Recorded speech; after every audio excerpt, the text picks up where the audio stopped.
Perilaku 3 orang plus 6 orang, 2 RJ yang hampir setiap hari membangun opini yang membuat rakyat Indonesia menjadi terhasut. Jadi kalau ada kata-kata yang mengatakan tidak terhasut, siapa bilang tidak terhasut? Contoh, sekelas Profesor Dr. Din Samsudin saja, mantan Ketua PP Muhammadiyah, terhasut.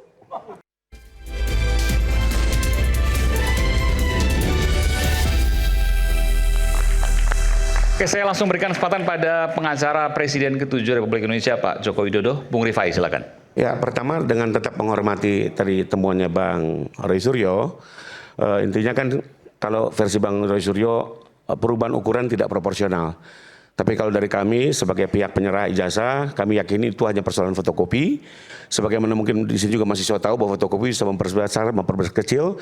Dan ini semua sebenarnya sudah diambil oleh Barreskrim maupun Polda. Sudah dilakukan uji termasuk lapor. salinannya ini ya? Semua. Dari waktu di Barreskrim sudah diambil, sudah diuji lapor, di Polda juga diulang. Berarti yang Barreskrim punya ada 4 kan dari Solo kan? Solo 1, Jakarta 1, Pusat 2. Betul. Nah, total 4. Sekarang dengan temuan ini yang menarik justru dari versi kami, buat kami justru temuan ini menguntungkan. Kenapa? Karena dari 3 ijazah dari 3 KPU yang berbeda, di tahun-tahun yang berbeda, ternyata isinya sama semua. Tidak ada persoalan substansi, ya. Yang tanda tangan rektornya masih sama, NIM-nya Pak Jokowi masih sama, dekan yang tanda tangan masih sama. Jadi substansi sama. Ini yang berdebatkan soal ukuran yang versi kami adalah fotokopi. Justru dari temuan ini adalah apa? Pertama, terbukti Pak Jokowi selama mengikuti pilkada maupun pilpres secara berulang-ulang melengkapi persyaratan yang diamanatkan undang-undang, menyerahkan ijazah legalisir. Kedua, fakta dari ini adalah ijazah Pak Jokowi secara berulang-ulang juga dilegalisir oleh UGM sebagai pihak penerbit. Jadi kalau ada isu bilang, oh ijazah ini nggak pernah diuji oleh UGM, enggak. Fakta legalisir membuktikan bahwa ijazah ini pernah disahkan, dilegalisir bahkan secara berulang-ulang sejak tahun 2005 sampai Pilpres. Bagaimanapun cap yang ada di situ tentunya ada konsekuensi hukum yang artinya Pak UGM membenarkan itu ya. Lalu yang ketiga tadi ya substansi nggak ada persoalan ya. Nah karena saya berangkat ke KPU, izinkan mungkin bisa ditayangkan sedikit ada data KPUD 2005 ya. Saya udah minta dinaikkan juga. Jadi lebih kurang ada satu ini bisa teman-teman bisa masuk ke KPU Solo berarti ya. KPU Solo tahun 2005. KPU Solo 2005 ya. Oke. Di situ kita lihat datanya langsung, di sini belum bisa naik ya. Nanti lagi diproses. Jadi intinya adalah justru di situ adalah yang menarik adalah pertama, disitulah pertama kali Pak Jokowi mengikuti pilkada berangkat dari pengusaha mebel. Belum kenal siapa-siapa, belum kenal Kapolri, belum kenal Panglima, pemain baru di urusan politik. Oh ini, ya. Ini datanya bisa di googling langsung ya. Oke. Ya dan di situ tertera nama Pak Jokowi adalah insinyur. Boleh ke sini, Bang Rifai? Ya. Izin ya. Jadi kalau kita lihat di sini insinyur kurang bisa diterangin sedikit, digedein sedikit. Di nomor 1 ini jelas insinyur Joko Widodo sejak 2005. Oh ini Pak Jokowi agak kurang jelas ya. Jadi nggak mungkin tahu-tahu dibilang Dr. Andes. Nah, isu Dr. Andes itu adalah pada saat beliau di Solo, dia pernah meresmikan sebuah pabrik plastik. Wartawan dari pihak pabrik itu menyebut Pak Jokowi sebagai Dr. Andes. Disitulah pertama kali ada persoalan ya. Tapi kalau kita lihat data KPUD, silakan di googling itu adalah insinyur. Nah yang menarik di sini adalah paslon nomor 3 ya itu dari PAN itu dosen farmasi UGM. Namanya siapa tuh waktu itu? Ya ada di saya namanya ntar ya. Itu dosen farmasi UGM. Kurang ya. jelas. Namanya adalah Pak Ahmad Purnomo. Nomor 1. Oh, Ahmad Purnomo. Ya, oke. Dari PAN waktu itu. Ya. Nah, kalau betul Pak Jokowi menggunakan ijazah palsu, pasti sudah dipersoalkan oleh Pak Ahmad Purnomo. Ya, apalagi di situ Pak Jokowi bukan siapa-siapa. Karena nyatanya tipis apa? Angkanya maksudnya. Karena tipis angkanya kan. Oh, bukan. Karena setiap pilkada ijazah itu menjadi sesuatu yang kadang kita incar. Oh, ya. oke. Kalau betul-betul saat itu Pak Jokowi menggunakan ijazah palsu, pasti oleh Pak Ahmad Purnomo dari PAN, karena dia dosen farmasi UGM, dia tahu betul ini alumni atau bukan, pasti sudah akan dipersoalkan dan sudah menjadi sengketa. Nyatanya sejak 2005, 2010, 2012 masuk Pilpres 2 kali tidak pernah persoalan ijazah ini dipersoalkan. Artinya betul ini asumsi ya. Tapi artinya dalam setiap pilkada kebetulan juga saya Bang Refli sering lah kita di MK ya dalam sengketa pilkada. Ijazah itu sesuatu yang dipersoalkan. Jadi fakta ini membuktikan bahwa hasil penelusuran Pak Roy dan Budak Tua termasuk juga fakta di KPU semakin menguatkan bahwa ijazah Pak Jokowi benar adanya dan sah dikeluarkan oleh UGM. Itu mungkin klarifikasi tambahan dari kami. Baik. Baik, Ya. oke. Waktu itu mungkin belum muncul ada indikasi yang soal ijazah palsu, makanya baru ketahuan sekarang. Bisa jadi ketahuannya kan baru sekarang. Ngeles. Apa? Bukan ngeles nih, faktanya itu fakta sudah ada di situ, ngeles. Ya udahlah, bukan lulusan UGM, nggak usah banyak ngomong. Nah, gitulah gitu kan. Iya, Kalau memang. kalau sudah Fakta, kalah kan? debat, Fakta, kan? dibilang seperti itu. Anda lulusan UGM bukan? Lah, memang saya bukan lulusan UGM. Ya sudah, nggak usah Tapi terlalu banyak saya ngomong. ini meluruskan Udah terlalu banyak ngomong, yang nggak usah, Anda nggak fitnah usah. tentang UGM. Iya, Pak, Mas Roy nggak- Sebagai Mas Roy- institusi nomor 1 Nggak di usah. Indonesia. Saya bukan lulusan UGM, jangan saya nggak boleh bahas ini nanti, nggak boleh. Iya, nggak apa-apa. Nggak Mas. Artinya gini, dia sok bukan lulusan UGM, tapi sok ngaku-ngaku orang UGM. Loh, siapa yang ngaku saya UGM? Nggak pernah ngaku saya. Sok punya teman. Saya Kagama bela dibela UGM. oleh Kagama bela aja itu UGM. Sekarang sudah percaya jasanya palsu. Informasikan dari Kagama bela Udahlah, UGM. udah Anda nggak percaya bisa melihat dari palsu. situ. Oke, Bung Refli silakan. Saksikan besok sidang CLS di Solo. Nanti saya Udah mau makin bicara itu. terbongkar lagi nanti. Oke, ya. saya mau Ya, tanya itu nanti. Silakan, Bung Refli. Bismillahirrahmanirrahim. Assalamualaikum warahmatullahi wabarakatuh. Waalaikumsalam warahmatullahi wabarakatuh. Saya mau tenang-tenang malam ini karena sebentar lagi Ramadan. Karena itu saya mau minta maaf kepada siapapun. Mohon maaf lahir batin. Bukan karena saya salah, tapi karena kita mau berpuasa. Kan begitu ya? Oke, satu. Yang kedua adalah substansi. Nah, substansi itu ada dua. Kemarin kan kita minta agar penyidikan dihentikan.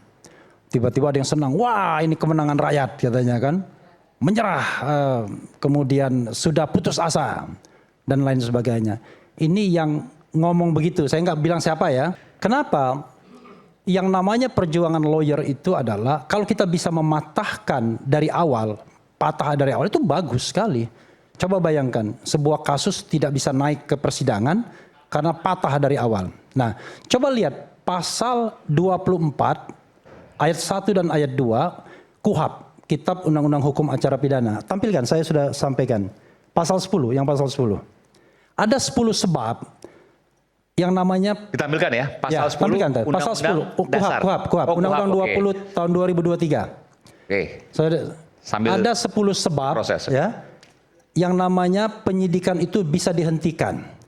Restoratif justice di huruf H itu hanya salah satu sebab saja. Dan restoratif justice, salah satu klausulnya bukan satu-satunya, yaitu minta maaf. Kemudian ganti biaya, ganti pengobatan macam-macam dan lain sebagainya. Tetapi jalan yang ditempuh RRT bukan restoratif justice, bukan minta maaf. Tetapi kita menemukan sebuah indikasi bahwa proses penyelidikan dan penyidikan yang dilakukan Polda Metro Jaya sudah bertentangan, sudah melanggar undang-undang. Itu yang paling penting. Karena itu yang kita minta adalah penghentian penyidikan. Sebabnya adalah karena demi hukum. Itu satu alasan yang sangat justified. Kenapa begitu? Ya, mana ini nggak muncul-muncul ya? Coba pasal 10 KUHP. Nah, walaupun tidak dimunculkan saya hafal juga ya kan? Ya, nggak apa-apa. Jadi ada sebab penghentian penyidikan karena tidak cukup bukti, karena bukan tindak pidana, ya kan?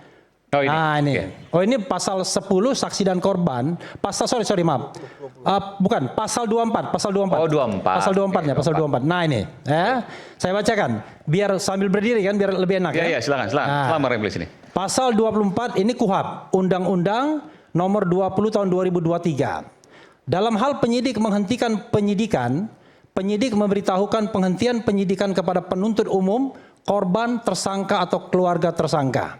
2.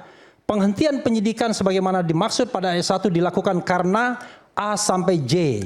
Oke, ya. Jadi bukan satu aja bilang minta maaf. Restoratif justice itu hanya H saja, ya. A, tidak terdapat cukup alat bukti. B, peristiwa tersebut bukan merupakan tindak pidana. Kami bisa mengklaim A dan B ini sesungguhnya, tapi kami tidak mengklaim ini untuk sementara. Penyidikan dihentikan demi hukum. Kemudian D, terdapat putusan pengadilan yang telah memperoleh kekuatan hukum tetap terhadap tersangka atas perkara yang sama. Kadaluarsa E, F, tersangka meninggal dunia. Kemudian ditariknya pengaduan pada tindak pidana aduan. Terjadi ini pada Egy Sujana dan DHL. Ditarik kan? Yang kita bilang kalau ditarik satu kok masa yang lainnya nggak bubar karena satu nomor. Kita satu-satu. Sebentar, yang kita akan klaim itu C dan Oke, nah G boleh jelaskan. saja ya. Kemudian H, tercapainya penyelesaian perkara melalui mekanisme keadilan restoratif. Baru H, satu doang. I, tersangka membayar maksimum pidana denda atas tindak pidana yang hanya diancam dengan pidana denda paling banyak kategori 2, 50 juta itu cuma. Kemudian J, tersangka membayar maksimum pidana denda kategori 4 atas tindak pidana yang diancam dengan pidana penjara paling lama 1 tahun atau pidana denda paling banyak kategori 3, ya kira-kira 100-200 juta. Nah, jadi kawan-kawan semua, biar kita tidak bodoh ya, yang namanya penghentian penyidikan itu ada 10 sebabnya di dalam undang-undang yang baru, dalam KUHP yang baru. Jadi bukan satu saja. Mentang-mentang kita minta SP3 katanya minta maaf, kita tidak. Justru kita ingin menggeser permainan dari permainan ecek-ecek, pencemaran nama baik dan lain sebagainya ke pertandingan semula, yaitu pembuktian ijazah Jokowi apakah palsu atau tidak. Itu yang ingin kita mainkan, bukan persidangan untuk membuktikan Roy Suryo sudah melakukan ujaran kebencian dan lain sebagainya, ya. Nah, kenapa saya ingin mengklaim penyidikan dihentikan demi hukum? Karena sudah melanggar undang-undang. Undang-undang apa yang dilanggar? Undang-undang perlindungan saksi dan korban pasal 10. Undang-undang nomor 31 tahun 2014. Mana pasal 10 tadi? Keluarkan lagi. Ah, ini ya. Bacakan pelan-pelan. Pasal 10. Saksi, korban, saksi pelaku dan atau pelapor tidak dapat dituntut secara hukum, baik pidana maupun perdata, atas kesaksian dan atau laporan yang akan, sedang atau telah diberikannya. Bayangkan, ya. Kemudian present, futures, ya kan? Telah diberikannya kecuali kesaksian atau laporan tersebut diberikan tidak dengan itikat baik. 2. Dalam hal terdapat tuntutan hukum terhadap saksi, korban, saksi pelaku dan atau pelapor atas kesaksian dan atau laporan yang akan, sedang atau telah diberikan, tuntutan hukum tersebut wajib ditunda hingga kasus yang ia laporkan atau ia berikan kesaksian telah diputus oleh pengadilan dan memperoleh kekuatan hukum tetap. Tepuk tangan boleh? Jadi, apa yang dilakukan oleh Polda Metro Jaya itu melanggar ketentuan ini. Why? 2 hal. Ya. Pertama, kita tahu nggak? Pak Jokowi melapor pada tanggal 30 April. Dan pada hari itu juga Pak Jokowi diperiksa. Ya kan? Berarti kasus itu sudah diproses pada tanggal 30 April 2025. Kapan kemudian kasus ini dihentikan di Bareskrim? Penyelidikannya? Tanggal 22 Mei ketika ada press conference yang disampaikan oleh Dirtipidum, Direktur Tindak Pidana Umum Brigjen Johandani. Itu berarti sudah melanggar. Kasus di Bareskrim belum selesai, ini sudah diproses, melanggar ini, ya kan? Tetapi yang kami juga persoalkan adalah ketentuan Perkap nomor 10 tahun 2009, pasal 80.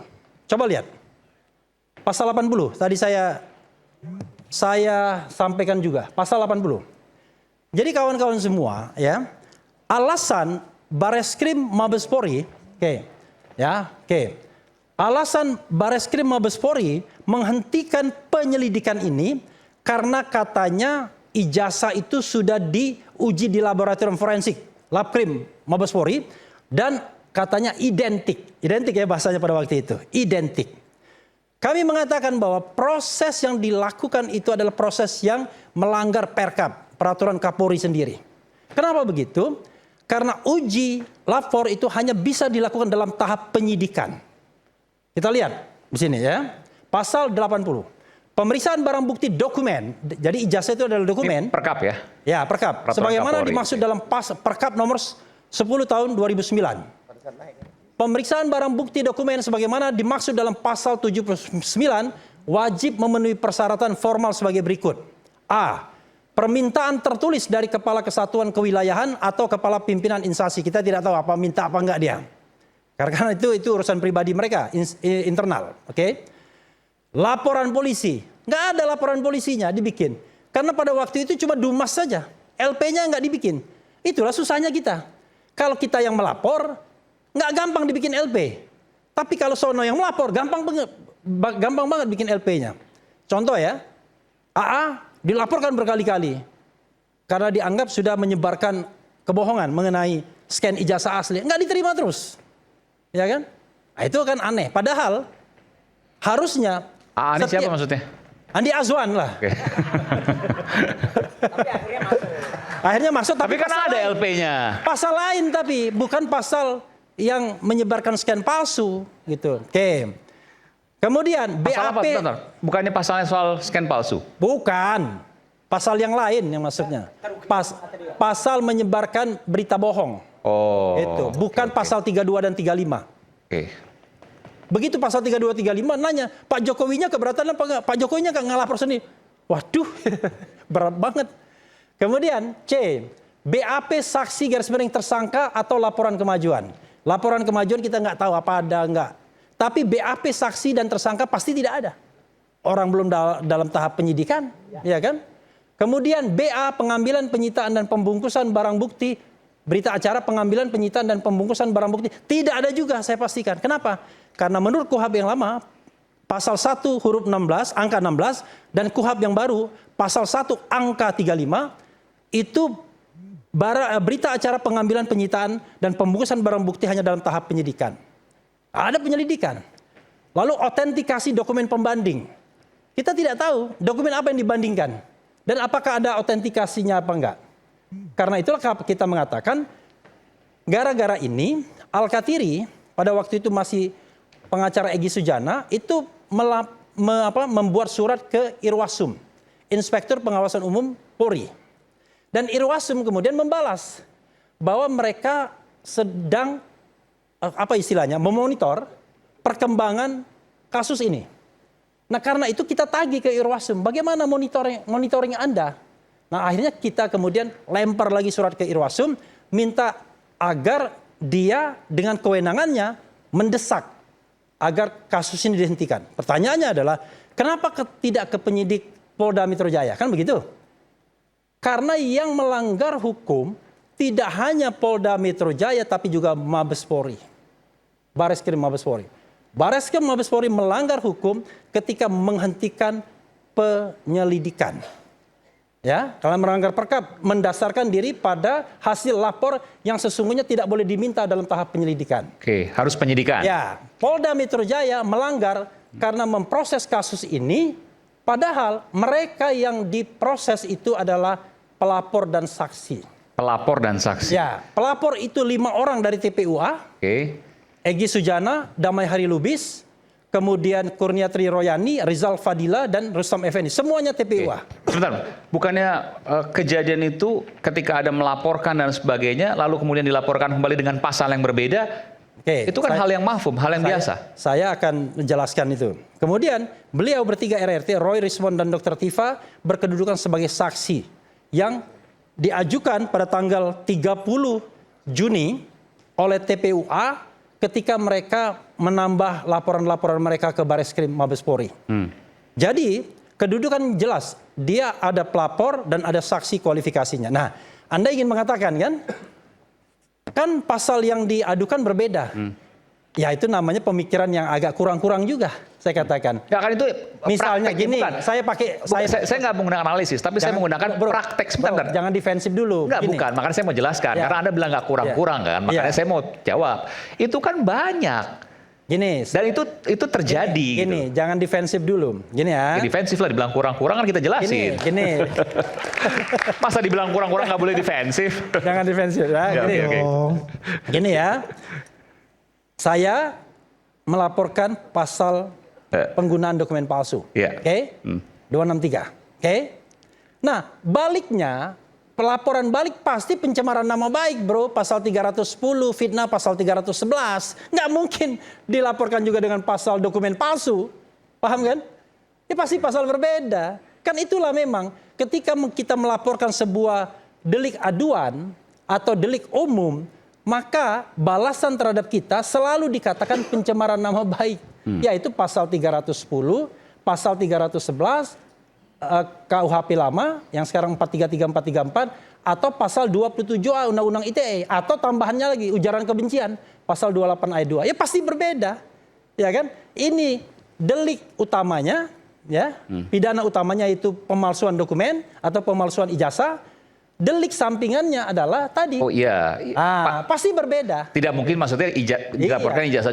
Saya paham di situ. Iya. Tapi maksudnya praktiknya, Iya. ketika misalnya ada orang melaporkan sesuatu hal, Iya. lalu ini nggak benar nih, dia udah ketika dia melaporkan satu hal, Iya. tapi kemudian ini bayangan ini Iya. simpel ya, Iya. kemudian dia konferensi pers segala macam, Iya. ini telah terjadi pemalsuan segala macam, Iya. ya kan? Iya. Lalu kemudian saya merasa difitnah, Iya. saya melapor, Iya. bukankah itu hal yang wajar? Berdasarkan pasal 30 selesaikan itu dulu pidana pokoknya. Dengan kondisi bahwa yang bersangkutan sudah dilaporkan, Iya. itu satu hal, tapi Iya. sudah diumumkan di depan publik bahwa ijazah palsu dan seterusnya misalnya. Iya, silakan. Jadi misalnya ya, kita ingin melapor tuh. Karena merasa difitnah, silakan lapor. Misalnya katakanlah ke Polda Metro Jaya. Tapi Polda harus tahu menghold kasus itu karena ada pasal 30. Mereka yang dilaporkan itu berstatus sebagai pelapor dan saksi. Selesaikan dulu kasusnya. Yang kita ingin selesaikan ini adalah kasus utamanya, yaitu apakah ijazah Jokowi palsu atau tidak. Bukan mempidanakan Roy Rismond Tiva. Jadi gini, misal gini. Saya tanya, Saya ada satu contoh yang paling ini. Misal ya, setelah sidang, 6 bulan sidang. Diketok palu, Roy Rismond dan Dr. Tiva bebas. Tidak terbukti melakukan pencemaran nama baik. Tidak terbukti melakukan ujaran kebencian. Tidak terbukti melakukan fitnah. Oke? Apakah ada putusan bahwa dengan sendirinya ijazah Jokowi palsu? Enggak. Enggak ada. Jadi gini, ini supaya Demikian supaya juga sebaliknya. Ya kan? Supaya sederhana, misalnya gini, Iya. saya satu orang lah, jangan saya. Iya. Seseorang dilaporkan atas bahwa dia dituding telah mencuri. Ya. Lalu kemudian dikonferensi perskan bahwa ini si A telah mencuri, dia jahat dan seterusnya. Ya. Lalu si A nggak terima. Ya. Dia melaporkan atas pencemaran nama baik. Itu Ya. nggak boleh. Harus selesaikan dulu kasus Selesaikan yang dulu laporan kasusnya. pencurian. Iya dong. Jelaskan di kasus Iya, itu iya. sampai sidang dan seterusnya. Iya, Oke. di hold dulu. Tetapi jangan salah kawan-kawan, RRT tidak pernah mengatakan Jokowi memalsukan ijazah. Yang dikatakan dia adalah ijazah Jokowi palsu. Paham kan? Berbeda kan? Jadi kalau misalnya ada survei mengatakan apakah Anda percaya Jokowi memalsukan ijazah? Ya banyak yang nggak percaya karena itu adalah dia berarti aktif. Kan bisa saja yang memalsukan orang lain. Berarti dia tukang pramuka. Ya kan begitu. Karena itu tidak pernah dikatakan Jokowi memalsukan ijazah, yang adalah ijazah Jokowi palsu 99,9% menurut keyakinan Rosario dan Dr. Tiva serta Rismond. Dan itu nggak bisa dipidana harusnya. Tidak bisa dipidana.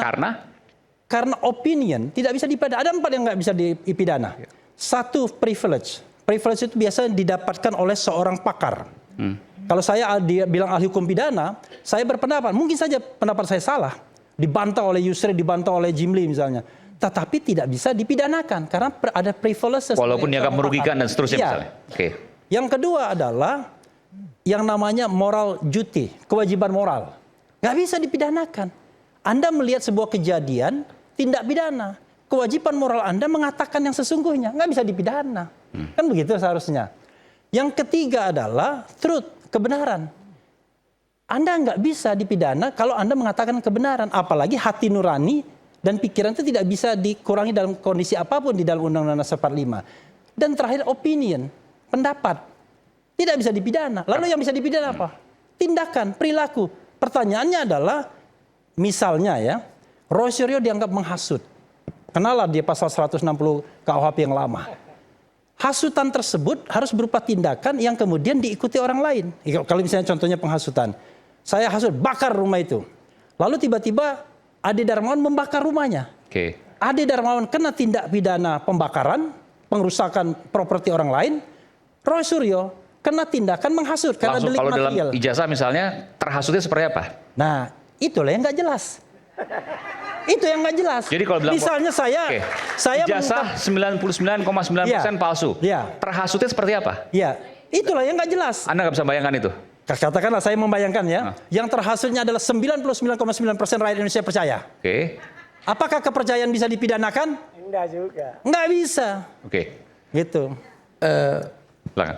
Oke, Saya sudah cukup ya? Oke. Oke. Oke. Silakan Bung Rasman. Terima kasih. Bismillahirrahmanirrahim.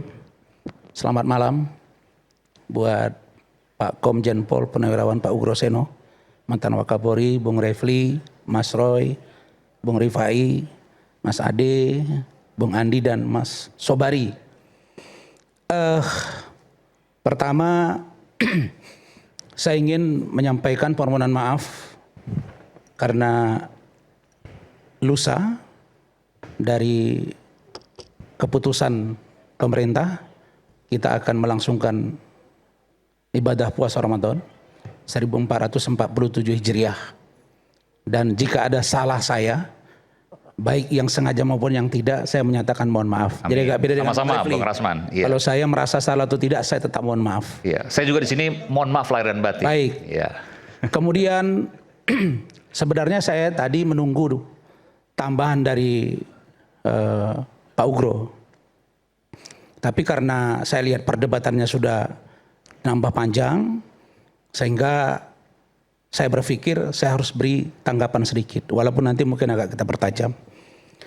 Saya sampaikan bahwa kami Jokowi yang saya pimpin 4 hari yang lalu kita rapat, kita mengembangkan namanya menjadi kami Jokowi Gibran.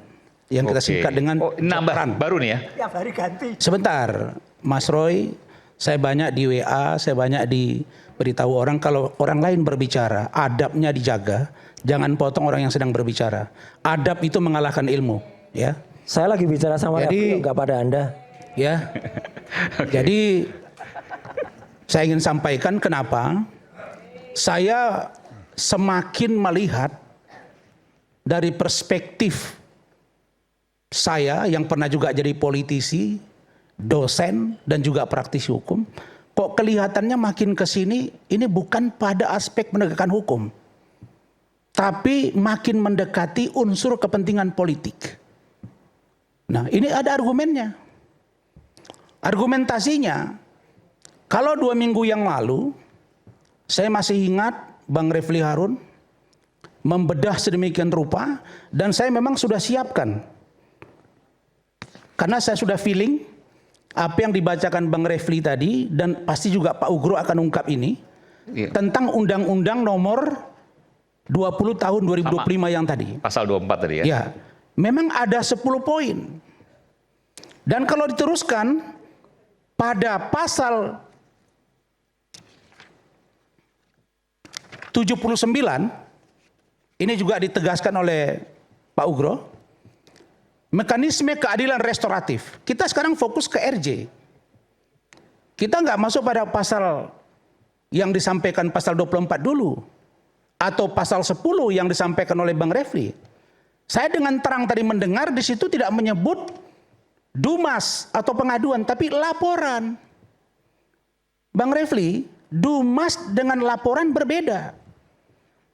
Dan di sini ada Pak Ugro, yang saya juga akan minta penjelasan beliau, karena beliau pernah jadi Kadif Propam, satu jabatan yang luar biasa penting, Kapolda Sumatera Utara.